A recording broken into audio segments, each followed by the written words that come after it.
பிரச்சனை cross border issue அப்படிங்கிறது உலகம் ஃபுல்லா தெரியும். அண்ட் இப்ப ஆபரேஷன் சிந்தூரா இருக்கட்டும், இல்ல வந்து ஏப்ரல் 22 இருந்து அந்த பெஹல்காம் அட்டாக் நடந்ததுல இருந்து இன்னைக்கு வரைக்கும் இந்தியா நடத்திக்கிட்டு இருக்கிற இந்த ஆக்ஷன்ஸா இருக்கட்டும், ரிட்டாலியேஷனா இருக்கட்டும், இது எல்லாமே டெரரிசத்தை எதிர்த்து அப்படிங்கிறது நம்மளோட ஸ்டேட்மெண்ட். இது எல்லாத்தையும் மீறி நம்ம எல்லாரையுமே தலை குனிஞ்சு அசிங்கப்படுற மாதிரியான ஒரு விஷயம் இந்தியால நடந்திருக்கு. அதுவும் ஆளுங்கட்சி எம்பியாலேயே நடந்திருக்கு. இந்த பிரச்சனைய அவர் டெரரிசம் இல்ல வந்து கிராஸ் பார்டர் இஷ்யூ இது எல்லாத்தையும் மீறி ஹிந்து முஸ்லிம்க்கு நடுவுல இருக்கிற பிரச்சனை அப்படிங்கிற மாதிரியான ஒரு தொனியில பேசியிருக்காரு. எதை வச்சுமா அப்படி சொல்ற அப்படின்னு பாத்தீங்கன்னா, இன்னைக்கு இந்தியாவே தலையில தூக்கி வச்சு கொண்டாடிக்கிட்டு இருக்கிற ஒரு பெண்மணி யாரு அப்படின்னு பாத்தீங்கன்னா, கர்னல் சோஃபியா குரேஷி அவர்கள். அவங்கள சிஸ்டர் ஆஃப் டெரரிஸ்ட் அப்படின்னு சொல்லியிருக்காரு. அதாவது டெரரிஸ்டோட தீவிரவாதியோட தங்கை அப்படின்னு குறிப்பிட்டிருக்காரு. ஏன் அப்படின்னா அவங்க ஒரு முஸ்லிம் அப்படிங்கிற ஒரே காரணத்துக்காக. என்னைக்கு அதை சொன்னாரு, எதனால அதை சொன்னாரு, அண்ட் இதோட ரியாக்ஷன்ஸ் பிஜேபி சைட்ல இருந்தும் இல்ல சட்டம் மூலமாவும் என்ன அப்படிங்கறது தான் இன்னைக்கு இந்த வீடியோல நம்ம ஃபுல்லா பார்க்க போறோம். வாங்க நம்ம வீடியோக்குள்ள போலாம். வணக்கம், நான் சாயா தமிழச்சி. ஆக்சுவலி இந்த வீடியோவை நான் லாஸ்ட் வீக்கே ஷூட் பண்ணணும் அப்படின்னு நினைச்சேன். இந்த இன்சிடென்ட் நடந்த உடனே ஷூட் பண்ணணும் அப்படின்னு நினைச்சேன். பட் தென் இன்னைக்கு அந்த இன்சிடென்ட் நடந்ததுக்கு அப்புறமா சுப்ரீம் கோர்ட்ல ஒரு முக்கியமான ஹியரிங் அண்ட் அதோட ஆர்டர் வரும் அப்படிங்கறதுனால வெயிட் பண்ணி இன்னைக்கு இந்த வீடியோவை நான் போஸ்ட் பண்ணிக்கிட்டு இருக்கேன்.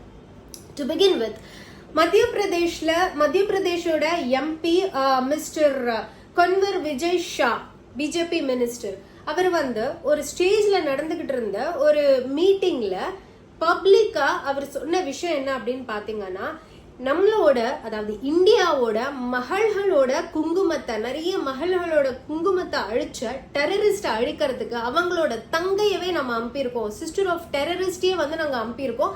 யாரு அப்படின்னு பாத்தீங்கன்னா கர்னல் சோஃபியா குரேஷி அவர்கள். ஏன் அவங்கள டெரரிஸ்டோட தங்கை அப்படின்னு அவர் குறிப்பிடுறாரு அப்படின்னு பாத்தீங்கன்னா, அவங்க ஒரு முஸ்லிம் அப்படிங்கிற ஒரு காரணத்தினாலே இந்த மாதிரியான ஒரு ஸ்டேட்மெண்ட் சொல்லியிருக்காரு. ஆக்சுவலி திரு சோஃபியா குரேஷி அவர்களா இருக்கட்டும், இல்ல திரு வியோமி சிங் அவர்களா இருக்கட்டும், இவங்க ரெண்டு பேரை பத்தியுமே வந்து கடந்த சில தினங்களா எல்லாருமே சொல்லும் போது ரெண்டு விமன் ஆபீசர்ஸ், ரெண்டு பெண்களை நாங்க லீட் பண்ண விட்டுட்டோம் அப்படின்னும் போதே அது ஒரு மாதிரியான நெருடலான ஒரு விஷயமா இருந்துச்சு. ஏன்னா தே ஆர் ஆபீசர்ஸ், அவ்வளவுதான். அந்த பொசிஷன்ல போய் உட்கார்ந்துட்டாங்க, அவ்வளவுதான். அங்க வந்து விமன் அப்படின்னு நீங்க இன்சிஸ்ட் பண்ணி சொல்லணும்ன்ற அவசியமே கிடையாது. அவங்க பெண்கள் தான், there is no debate about it. But அவங்க அந்த பொசிஷன்ல இருக்காங்க அப்படின்னும் போது you should talk about that position. அவங்களுக்கு அந்த பவர் இருக்கு, அவங்க அதை பண்றாங்க.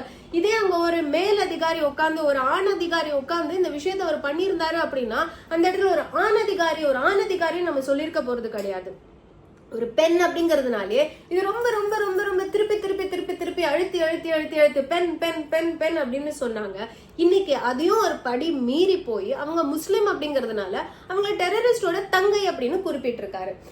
இதுக்கு அடுத்து என்ன நடந்துச்சு அப்படின்னு பாத்தீங்கன்னா, மத்திய பிரதேஷ் ஹைகோர்ட்ல அவர் பேர்ல எஃப்ஐஆர் ரெஜிஸ்டர் பண்ணணும் அப்படிங்கிற மாதிரியான ஒரு டைரக்ஷன் மத்திய பிரதேஷ் ஹைகோர்ட் இம்மிடியட்டா கொடுத்துச்சு. அந்த எஃப்ஐஆர் ரெஜிஸ்டர் பண்ணணும் அப்படிங்கறத சொன்ன ஆர்டருக்கு மேல சுப்ரீம் கோர்ட்ல இவர் போய் ஒரு கேஸ் போடுறாரு. என்ன சொல்றாருன்னா, மன்னிச்சிருங்க, நான் வந்து தெரியாம சொல்லிட்டேன், அந்த ஸ்டேட்மெண்ட்டை நான் சொல்லணும்னு சொல்லல, பட் நான் தெரியாம சொல்லிட்டேன், என்ன வந்து மன்னிச்சிருங்க அப்படிங்கிற மாதிரி அவர் வந்து ஒரு மன்னிப்பு கேட்கிறாரு. அந்த கேஸ்க்கான ஹியரிங் தான் இன்னைக்கு நடந்துச்சு, மே 19 நடந்துச்சு. இந்த ஹியரிங்ல சுப்ரீம் கோர்ட் என்ன சொல்லியிருக்காங்க அப்படின்னு பாத்தீங்கன்னா, உங்களோட மன்னிப்பை நாங்க ஏத்துக்க முடியாது.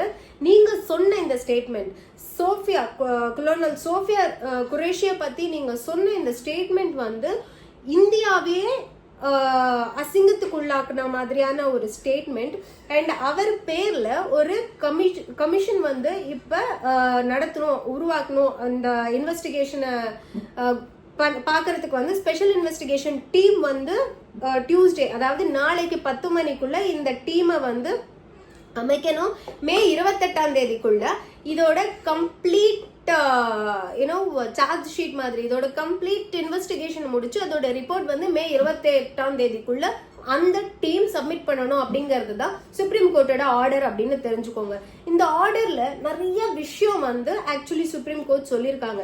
என்ன சொல்லியிருக்காங்க அப்படின்னு பாத்தீங்கன்னா, நீங்க பேசின அந்த வீடியோவை வந்து நாங்க பார்த்தோம், நாங்க வந்து கேட்டோம், இப்ப கூட அந்த வீடியோவை நம்ம வந்து இங்க போடணும். ஏன்னா நீங்க அந்த அளவுக்கு எந்த மொமெண்ட் வேணா ஃபில்த்தி லாங்குவேஜ் யூஸ் பண்ணலான்ற ரேஞ்சுக்கு நீங்க வந்து ரொம்ப யூனோ எட்ஜில் இருந்தீங்க. அந்த அளவுக்கு நீங்க வந்து அவ்வளோ எட்ஜியா இருந்து ஒரு ரெஸ்பான்சிபிளான மினிஸ்டர். நீங்க இந்த மாதிரியான ஒரு பொசிஷன்ல நின்றுட்டு ஒரு ஸ்டேஜ்ல நின்று ஒரு ஸ்பீச் கொடுக்கும் போது ரொம்ப எட்ஜியா நீங்க எந்த டைம் வேணா ஃபில்த்தி லாங்குவேஜ் பேசிடுவேன் அப்படிங்கிற மாதிரியான ஒரு பாடி லாங்குவேஜ் ஒரு ஆட்டிடியூட்ல தான் நீங்க பேசிட்டு இருந்தீங்க. அண்ட் இது எல்லாத்துக்கும் மகுடம் சுட்டுற மாதிரி நீங்க சொன்ன சிஸ்டர் ஆஃப் டெரரிஸ்ட் அப்படிங்கிற ஒரு வார்த்தை, இதை சொல்லிட்டு நீங்க வந்து இன்னைக்கு மன்னிப்பு வேற கேக்குறீங்க பாத்தீங்களா? என்ன விதமான மன்னிப்பு? நீங்க என்ன வேணா பேசிட்டு மன்னிப்பு கேட்டுருவீங்களா அப்படிங்கிற மாதிரி ஒரு ஸ்லிப்பர் ஷாட் மாதிரியான குவெஸ்சன்ஸ் சுப்ரீம் கோர்ட்ல கேட்டிருக்காங்க. கேட்டுட்டு இவர் பேர்ல ஸ்பெஷல் இன்வெஸ்டிகேஷன் இந்த இன்சிடென்ட்டை வந்து இன்கொயரி பண்றதுக்காக ஸ்பெஷல் இன்வெஸ்டிகேஷன் டீம் வந்து அப்பாயிண்ட் பண்றாங்க. அது நாளைக்கு 10 மணிக்குள்ள இந்த ஸ்பெஷல் இன்வெஸ்டிகேஷன் டீம் வந்து செட்டப் பண்ணிடுவாங்க அப்படின்னு தெரிஞ்சுக்கோங்க.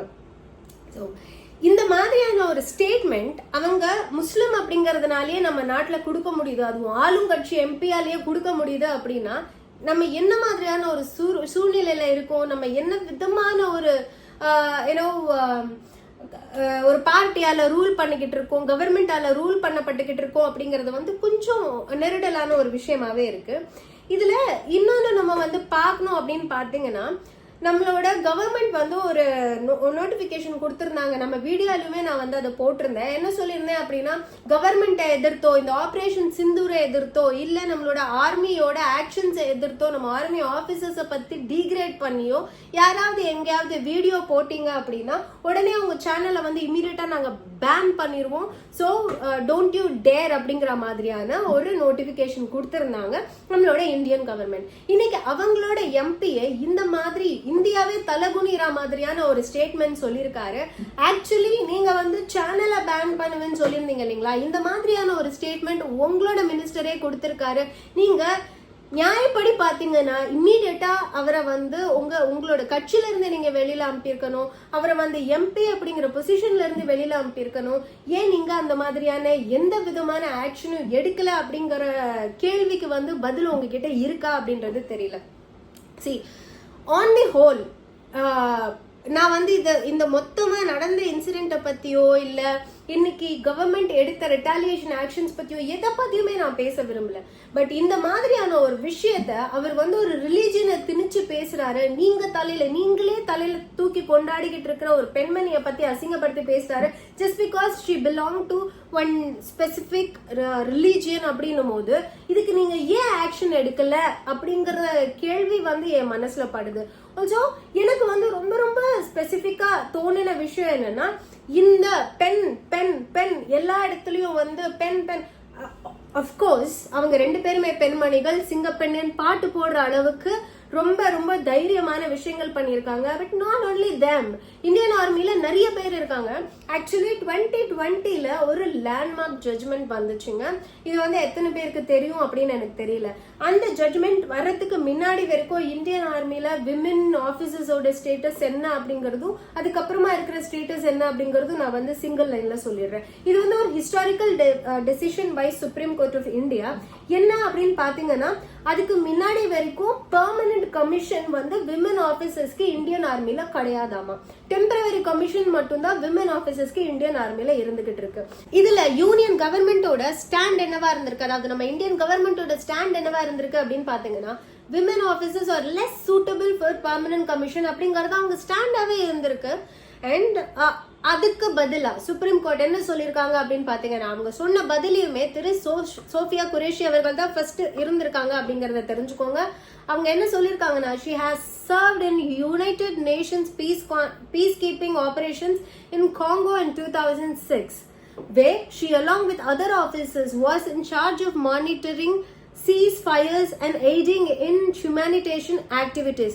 அதாவது 2006ல நடத்தப்பட்ட ஒரு பீஸ் கீப்பிங் ஆபரேஷன்லயே சோஃபியா குரேஷி அதர் ஆபீசர்ஸ் வந்து சீஸ்ஃபயரை மானிட்டர் பண்ணிட்டு இருந்திருக்காங்க அப்படின்னு சொல்லியிருக்காங்க. 2016ல நடத்தப்பட்ட ஒரு Indian army contingent at multinational military exercise named exercise force 2018 அப்படிங்கறதையுமே வந்து ஃபர்ஸ்ட் விமனா லீட் பண்ணது யாரு அப்படின்னா சோஃபியா குரேஷி அவர்கள் தான் அப்படின்னு சொல்லியிருக்காங்க. ஸோ இந்த மாதிரி சோஃபியா குரேஷி அவர்கள் நிறைய ஸ்டீரியோ டைப்பை சேலஞ்ச் பண்ணியிருக்காங்க.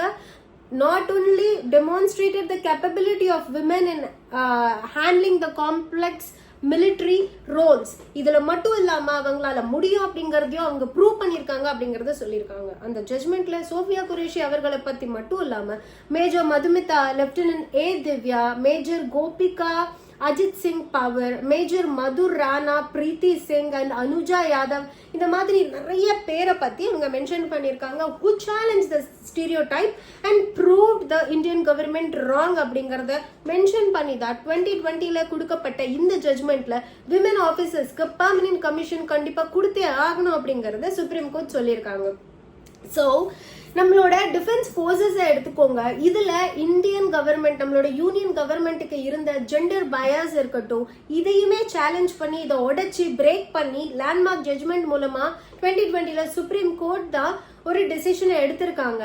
அதே மாதிரி இன்னைக்கு ஆளுங்கட்சியோட எம்பி நம்மளோட சோஃபியா குரேஷி அவர்களை அவங்க முஸ்லீம் அப்படிங்கிற ஒரே காரணத்துக்காக சிஸ்டர் ஆஃப் டெரரிஸ்ட் அப்படின்னு சொன்னதையுமே கவர்மெண்ட் எதுவுமே கேள்வி கேட்கல. அவரோட சட்டையை பிடிச்சி சட்டம் தான் கேள்வி கேட்டுட்டு இருக்கு அப்படிங்கறத இங்க நான் ரெஜிஸ்டர் பண்ணிக்கிறேன்.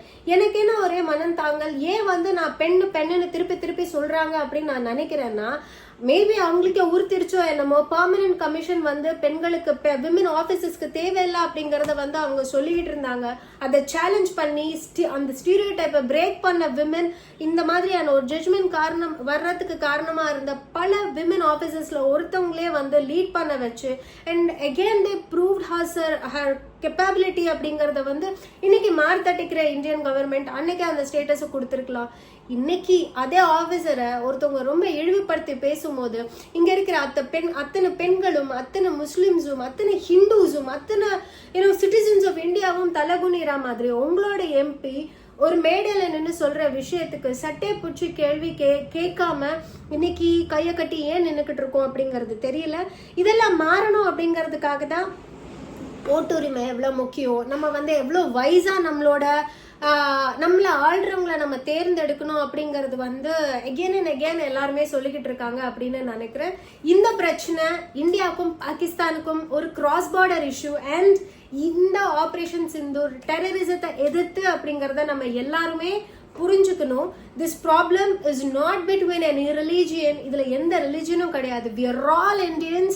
இங்க இருக்கிற யாரும் டெரரிஸ்டுக்கு தங்கச்சியோ அண்ணனும் கிடையாது, நல்லவங்களுக்கு அண்ணனும் பங்காளியமும் கிடையாது அப்படிங்கறத நான் இங்க சொல்லிக்கிறேன். இந்த வீடியோ உங்களோட ஃப்ரெண்ட்ஸ் அண்ட் ஃபேமிலிஸ்க்கு ஷேர் பண்ணிக்கோங்க. ஸோ தட் நம்மளோட கவர்மெண்ட் என்ன பண்ணிக்கிட்டு இருக்காங்க அண்ட் கவர்மெண்டோட எம்பி என்ன பண்ணிக்கிட்டு இருக்காங்க, அதுக்கு பதில் என்ன சொல்லியிருக்காங்க, இது எல்லாத்தையுமே கேள்வி கேட்கிற உரிமை கவர்மெண்டே தப்பு பண்ணாலும் அவன் சட்டையை பிடிச்சி கேள்வி கேட்கிற உரிமை சட்டத்துக்கு மட்டும்தான் இருக்கு. ஸோ நம்ம எல்லாருமே சட்டத்தை தெரிஞ்சுக்குவோம் அப்படிங்கறத அவங்களும் தெரிஞ்சுக்கிட்டோம். இதே மாதிரி இன்ஃபர்மேட்டிவான இன்னொரு வீடியோல நான் உங்களை பார்க்குறேன். அண்ட் அது வரைக்கும் ஹாவ் அ கிரேட் டே அமேகோஸ். வாழ்க தமிழ், வளர்க பாரதம், ஜெய் ஹிந்த், சாயா தமிழ்ச்சி.